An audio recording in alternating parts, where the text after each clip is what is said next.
Okay, so we just watched a video on Napoleon, and these are just some little things to kind of fill in the gaps and kind of connect to some buildings that you've seen in Paris and that kind of stuff. So first of all, if you see Napoleon in any kind of a show or a cartoon, what do you know about Napoleon?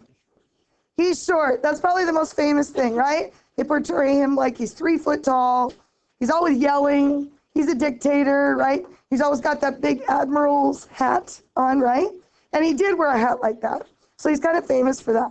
Well, let's find out why he had that stereotype. He actually had the nickname, the Little General. His real height, he was 5'6". Now, guys, is 5'6" considered short today? What do you think? Yeah? No? Yes? Average. Average, maybe? Okay, who's 5'6" in here? Okay, Peyton, you want to stand up? So we can see 5'6". Okay, that's about how tall he was, right? But we have to remember that this is not today. Over time, we have gotten bigger, stronger, taller, right? If you look at pro football players and you look at the size they were when we started pro football, and you look at today, I mean, they're gigantuous, right? Things have changed over time. So actually in this day, 5'6" was a pretty decent height for a guy. So the question is, why was he known as the Little General? Well, remember, they don't have TV. So all they heard were these great feats. He was conquering all of the world. And when they met him, they expected him to be gigantuous, as big as his feet were. Who's the largest person you know? Max Howard? Okay, so imagine they expected him to be like Max. And then they met him, and he was like Peyton. And they're like, wow, he's normal. He's average. So that's how he got this idea that he was a little general. But he really wasn't actually little in that era. So a little bit of a fallacy there. Okay, now I'm going to show you a quick little video. It's about 3 minutes, and it reviews his life, but it especially shows you all of the countries that he conquered. Take a look at how he kind of took over the world. He did die on the island, but then after a while, the French realized that he was kind of important to French history, so then they moved his body to Paris, and that's where he is today. Yeah, kind of interesting. Now, that doesn't even include all the countries that he invaded, but gives you an idea of kind of a little bit of his life. This is a really famous painting of Napoleon. Notice Napoleon is the one crowning his wife, Josephine, as Queen of France, or Empress, I guess you might say. It is still in Paris today, and it's about 2 stories high and about from here to the wall, if you can imagine how big this painting is. There's a couple of things that are kind of secrets about this painting. First of all, you'll see that the people in the box seats here must be important for some reason, right? Well, this is Josephine's mother, but she wasn't there. So Josephine and her husband felt that she should have been there, so they painted it into the picture to try to lie to us in the future, but it didn't happen. Somebody outed them, and she was actually not there. So Mom was not there, but she is in the picture. You'll also notice that Josephine's ladies in waiting over here are in periwinkle dresses, except for the second one here. She's wearing kind of a, I don't know, kind of a gold color. The reason for that is the painter ran out of periwinkle. So he was in love with her, and he wanted her to stand out for all time. And their romance has lived on in history. So kind of cool. This is another really famous painting of Napoleon with his laurel leaf crown. And if you remember, he crowned himself. Now, who normally crowned the King of France? The Pope. He actually took the crown from the Pope and he crowned himself. What does that symbolize? That he's what? Yep, more powerful than the Pope. Good. He has power over the church. And that's a big deal, because if you remember our Louis, remember that the Catholic Church had a lot of control because they started when they were 3 and 4 years old. So the cardinals would kind of rule for them when they were young boys. So that was kind of a big deal. And also remember that he was not one of the Louis. He was not the family line, but he took it over in a coup d'etat. Okay? All right, I know you don't have this on your slides, so if you'll turn your notes over to the very back page, I want you to go ahead and draw this on the back page of your notes and draw in the boxes, we're going to study a little Napoleon battle strategy. Because even if you become an officer in the military today and you go to West Point, you will study Napoleon's strategy. We still do things because of his strategy. It's kind of famous. So go ahead and draw the boxes in, and then we'll talk about what they all mean.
We're still drawing at home, so that's what's going on. A lot of people taking their free day today. So.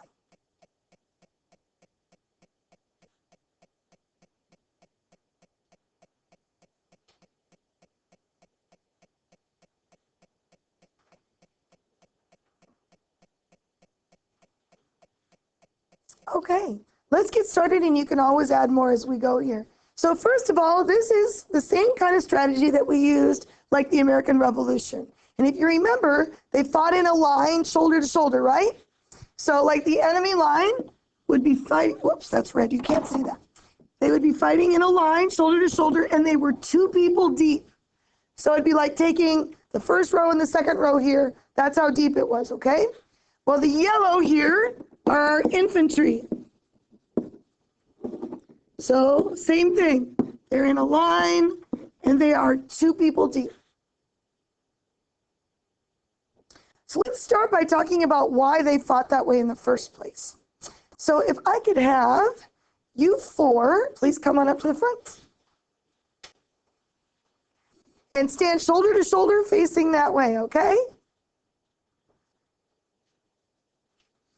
Now, if you remember studying the Civil War, they fought in a line too, didn't they? A little bit of differences that we'll talk about, but they fought in a line. Does anybody know why they fought this way? Yeah.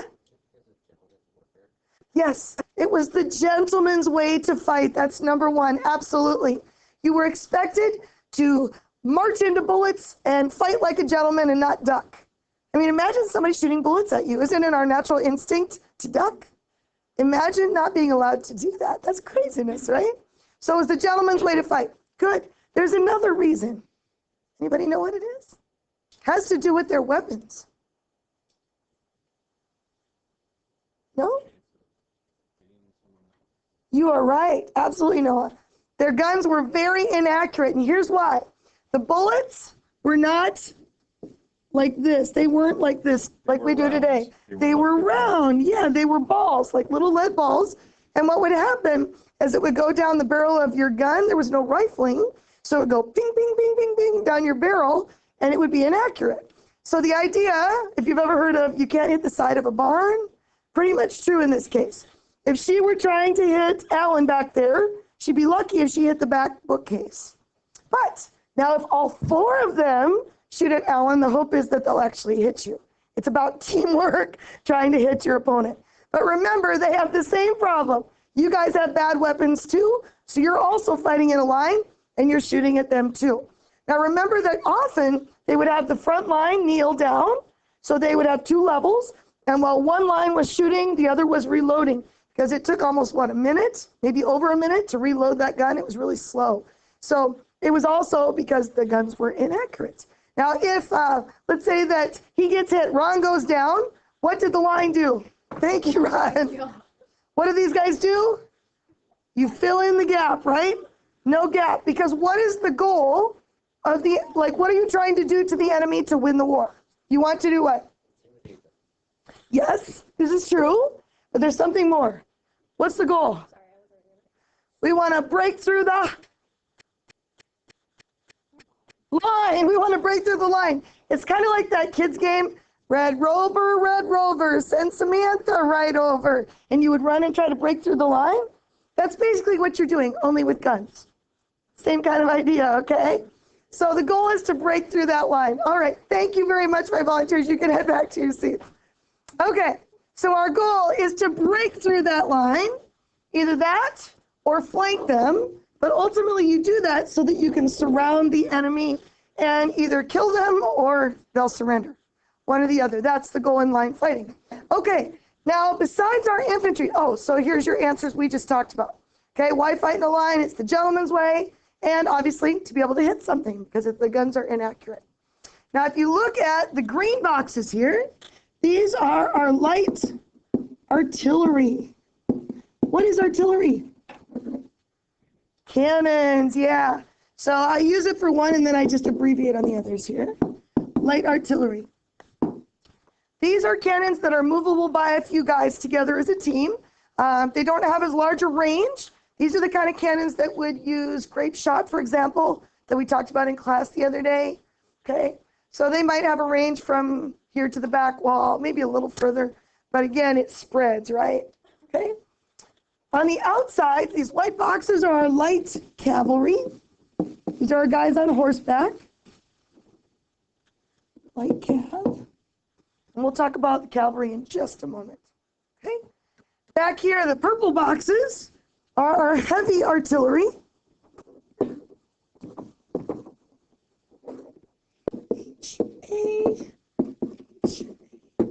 These are our big booming cannons that require like a team of horses to move them. And they've got those big old cannonballs, right? When the enemy approaches, these are the things they get hit with first because they have the longest range. Then they would get hit by light artillery and then the guns of the men that are on the ground, okay? And these boxes right here are heavy cavalry. Now, ultimately, cavalry in this day were used a couple of different ways. They were used for reconnaissance. They were used for sending messages between officers, but they were also used to help emphasize an area that you wanted to break through. So let's say, and of course they would study the other enemy. Oh, this group hasn't had sleep in 2 days. This group lost 20 guys yesterday. They would find that weakness and they would attack wherever that was in the line. And let's say that it's right here. Well, we'd send our guys on the ground first, and then we would send the cavalry with them to make emphasis to break through that line, okay? If we wanted a flanking action, we would take the cavalry and have them do that flanking action too, okay? Now, there's a couple of weaknesses in this system. And in the Civil War, they're going to change some things. Can you see what are some weaknesses here? What do you mean? Okay. So this cavalry's over here. Now, I will tell you the cavalry kind of moved around, but it looks like that, doesn't it? But I will tell you that our sides are exposed, aren't they? Because we don't have a lot of depth. Good. Which leads to one of the biggest problems. What about our lines? Think about it. They're only too wide. Yeah, we need to be deeper, don't we? Our lines are only too deep. So in the Civil War, they're going to learn from that. And instead of only having 2 lines, they still fight in lines because they're still using shot at the beginning of the war. But then what they're going to do is they're going to have backup lines that go in and fill in the gaps because they realized they needed more depth. Good. There's one other thing that is exposed in that front line. What is it? Easy access to the enemy. Yep. What's exposed to the enemy up there? The artillery. Take a look. Our cannons are way up here with our infantry. So they're exposed to the enemy. So what would happen is when the enemy would actually take over this area, they would actually turn the cannons and use them against our own guys. So in the Civil War, they're going to take these cannons and they're going to put them back here and keep them out of range as much as possible. I'm not saying they didn't get captured occasionally, obviously, but we don't want to put them up in our front line because they were too exposed. But we still use some of these ideas today with Napoleon, absolutely. Okay? Some things that Napoleon is known for, we kind of covered these already, but he was known for offense, never defense, always offense. We'll discuss that on another slide. The goal, of course, is to split and divide the enemy. And all Civil War officers were trained at West Point, so they were all taught Napoleon's strategy. So they were all kind of taught the same strategy, and then they adjusted in the Civil War. Today, like I said, you would still study Napoleon's strategy. We still use some of his ideas. Okay, so we'll get back more on battle strategy in a little bit. Let's move on. The nickname of his army was called Le Grande Armee, which means the Great Army. And he would come home from battle after years of war, and he said, I want something that recognizes our victories. So he said, I want you to build us an ark. There are 3 of them in France. The most famous is the Arc de Triomphe. And if you go to France, you have to see this. It's in Paris. There are 3, and they're kind of lined up, but they're far away. Okay? So when the armies would come into town, they would march in front of everybody in a parade right through these arches and show off their brilliance. And on the arch, you would see they carved in some major moments of that war up here. And it is a huge thing. It's hard to imagine because it's a picture, but there are people standing up top here. So it's kind of a fun thing to go there and see it, to climb up top. But there's also something else neat.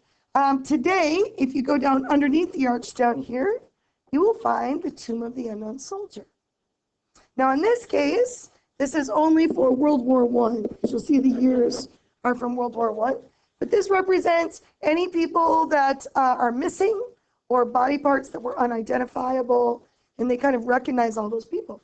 You'll notice there's an eternal flame that burns at all times, and they're guarded at all times as well. So it's fun to see the guards exchange and all that fun stuff. Does anybody know where our Tomb of the Unknown Soldier is?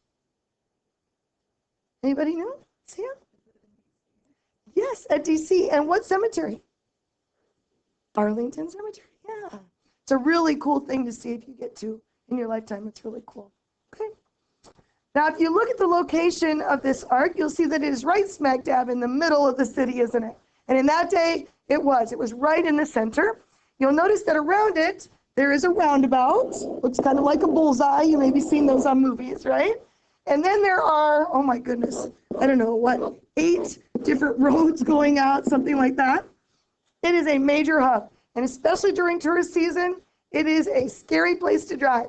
In fact, it is the only place where there is no insurance. I don't care what kind of insurance you have. They say if you're dumb enough to drive there, then you're dumb enough to pay the price. Okay, and this is why. Okay, right outside this roundabout, lots of traffic. You know how you enter, you have to fight traffic to basically get off where you exit, right? And there's packed bumper-to-bumper traffic. Well, there are tourists who don't always read the signs. When you get off the subway, you get off on the outsides of this roundabout, and it tells you, take this tunnel underground to go to the Ark. But people don't read that, and they try to play Frogger. Do you know the game Frogger? Where they get squished by cars? Yeah, they try to hop between these cars all the way across the roundabout to go to the Ark. And they get, I bet there's at least 2 accidents there a day in the heat of the season. So that's why insurance says I'm not covering it. It's just craziness. You'll also notice how tall it is. The buildings around it are, I would say, at least 4 stories tall. So it's double that at least. It's a really cool thing to see. Okay, let's talk about his wife, Miss Josephine. Kind of rare that a king would marry somebody who's been married before. In her case, she was married. Her husband was killed during the Revolution. He was beheaded, and they had 2 children. And Napoleon took in those kids and treated them well. However, you know that eventually he wants his own kid, doesn't he? Yeah, we know what happens, right? And from everything we've read, Napoleon completely, she maybe not so much. She was more into the parties, the money, the fame, all that kind of stuff. At least that's the impression that she gives. Now, if you remember, we found out in the movie that she was having affairs on him, right? How did everybody find out about it? Okay, and what did the enemy discover? They discovered the letter. Yes, he was writing letters back to her. And they would take those letters by ship to get them back home. Well, the English captured the ship and they printed this letter in the newspaper. And he looked like a bumbling idiot. Oh my gosh, I can't believe you would cheat on me. You know, and here he's a king, you know? He was totally embarrassed. Did he leave her for that? No. Now, I will tell you that I would highly say that he probably was doing the same thing to her, because they were gone for years at a time. And knowing the way the armies worked back then, I would almost guarantee that he was probably cheating on her as well. But of course, we don't have any proof of that. But of course, back then, remember that in the civil code, if the woman cheated, you could take the children, the house, your money, and leave you in the dust. If a guy cheated, you had to suck it up, right, ladies? So it was kind of treated a little differently. So I always feel a little bad for Josephine, even though it's a horrible thing to do. Now, eventually, he does divorce her because why? Yep, she's gone through menopause. She can't have children. So he marries a younger woman, Marie Louise of Austria. Not a lot of interesting stuff on this woman. I tried to find things. The only thing I found interesting, remember she's from Austria? Well, he invaded and attacked Austria while they were married. And her parents are the King and Queen of Austria. So imagine Christmas with the in-laws. It would be a little tense, I think. Just a little. But that was the only thing I found. Now, there's some evidence that says he was a good leader, some that says he was a bad leader. So you have to decide what you think, okay? First of all, he went from the leader of the revolution to being the king. And remember, the goal was to take out the monarchy, but he brings it back. Something to think about. He does end the killing of each other, which is good. He took over to give people freedom, and he did do that in many different ways. First of all, he gave the first public education system. Test question, what's it called? Starts with an L. Lyces, good, very good. He also made a fair tax system so that our peasants weren't paying the whole lot. He created a central banking system for the government. He passed law codes so that each province or county had the same laws. Otherwise, they were all different. So he created some unity there. He also created the first sewer system in France and improved the roads greatly. He also improved the parks, as you saw in the video, too. These are Napoleons. These are what they paid with back then. They're made out of gold. And if you get a hold of one, it's worth some money. So you might want to hold on to it for sure. He also passed the civil code. We've talked about that before. It is named the Napoleonic Code after him. That again made all the laws similar in each province. It did some good things. For example, it granted the middle class equality. It safeguarded property rights. It abolished all privileges of birth, so no more nobles. Doesn't matter anymore. He had state officials chosen by merit. And if you remember, they had to be educated in the lycée system. So that meant that it was about your quality and not necessarily the name you had. However, it did give men control over their wives, as you remember. He also did some bad things. His goal was to be as powerful as Charlemagne of the HRE. Remember him? He had control of almost all of the center of Europe, and he actually becomes more powerful than Charlemagne. He says he's there to give freedom, but he's acting a lot like a dictator, isn't he? He's conquering all of Europe. And instead of allowing their government to remain and just using them as an ally, he takes his own relatives and makes them kings or queens of those areas, including his son in Rome. He created a very strong central government, so the provinces or the states had no power whatsoever. He stopped free press and speech in 1800. He started out allowing that, but they started printing bad things about him, and he didn't like it, so he stopped it. And then at the end, he used, for a better term, it was a hit squad. And they would take out anybody who opposed him. They would torture and kill anybody that was opposed. Kind of like the Cheka in Russia and the Red Terror, similar. So they really were in a dictatorship there. He also stopped free elections. He started by saying, we'll use elections, but then he realized he wouldn't get elected.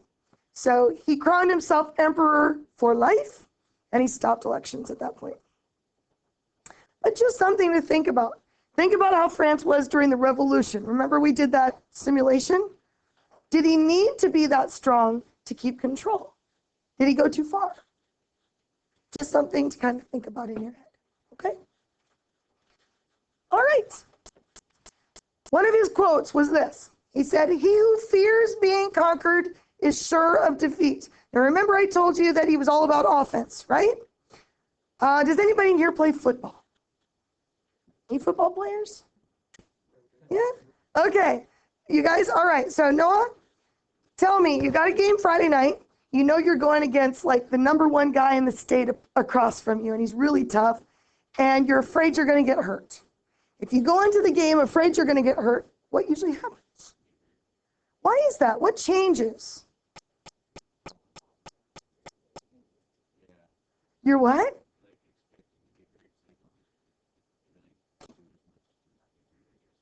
You don't go as hard.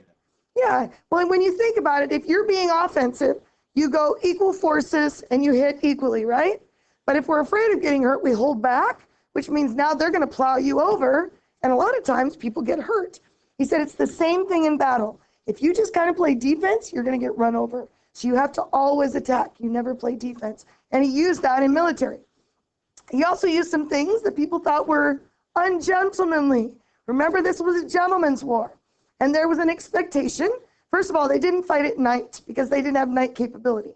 So if you two guys were fighting against each other, when you saw that most of you had lost enough lives and you felt it was time to rest, you would basically just retreat, go back to your camps, get some food, get a little sleep, and you'd come back and fight the next day. And you were expected to respect that. Well, he's like, why would I let you retreat? That's when you are at your weakest. That's when you should go in for the kill. And he did. He would attack these retreating armies. So a lot of people saw him as not being a gentleman, but it worked. Got a lot of victories that way. He also had the most in-shape army of its day. They would sometimes march 30 miles in a day to attack. So quite often they would catch the enemy not ready because they didn't expect them to get there so soon. He was also very brutal. They didn't usually take prisoners at all because they were very mobile and they didn't want to have to mess with prisoners. So you just killed everybody. In fact, against the Russian general said, this is not combat anymore, it's butchery. In just 2 battles against the Russians, he inflicted 70,000 casualties. I mean, that's almost, gosh, I don't even know. Almost Sioux Falls, maybe, what? 2/3 of Sioux Falls, something like that? I don't know. It's crazy to imagine. Now, there are a couple of theories for his death.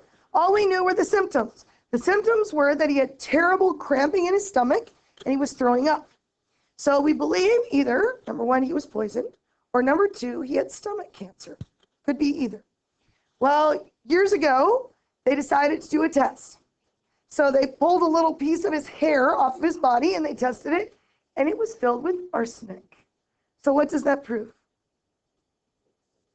He was poisoned. Arsenic is a poison. We don't know who, we don't know how or when, but we believe that he was actually poisoned. Yep. Okay. And just a funny little tidbit for you. He had terrible hemorrhoids. So he often did not ride his horse. He would walk because his hemorrhoids would be bothered by riding on a horse. Just a little gross thing. Kind of weird. All right. If you look at this brown territory here, this sienna color, that is all Napoleon territory. Pretty impressive, right? Way more than Charlemagne. Here are some of the wars he fought against. He fought against Italy, Egypt, Italy again, Portugal, Spain, Poland, Austria, Prussia, France, Sweden, Russia, and I haven't even included like Syria, the Netherlands. You know what I mean? I mean, the guy fought the whole area. He was just king of the world at that time. He really was. Now, you've seen this building before, Les Invalides. It was done by Louis XIV. What was it used for? What is it used for?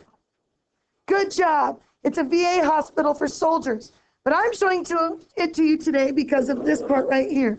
If you look at the back of the building, there was a chapel attached to it, right? Okay, well, that chapel is where Napoleon's body is located. His tomb is there. So if you walk in, you're on the main level. If you look above his body, you'll see this beautiful dome. You're not allowed to go next to the body, but if you look down below, you'll see his tomb. Now, this tomb is as tall as the ceiling, and it is probably from here to the wall. I don't know how far that is at home, but I don't know, how many feet would you say that is, guys? It seems like it, doesn't it? It's huge. Pictures are deceiving. And it's because there are 6 coffins, one inside the other. So there are some made of iron, mahogany, 2 are made out of lead, 1 is made out of ebony, and the outer one is made out of porphyry, that beautiful redwood that you see there. So it is huge, huge. And again, it's to protect the body so nobody can mess with it. You'll also see his famous hat there and his famous jacket that he wore in battle and stuff like that. He's also surrounded by the 12 pillars of victory. So kind of a cool thing. Something to see, and it's free. So definitely something you should see in Paris. All right, that ends Napoleon.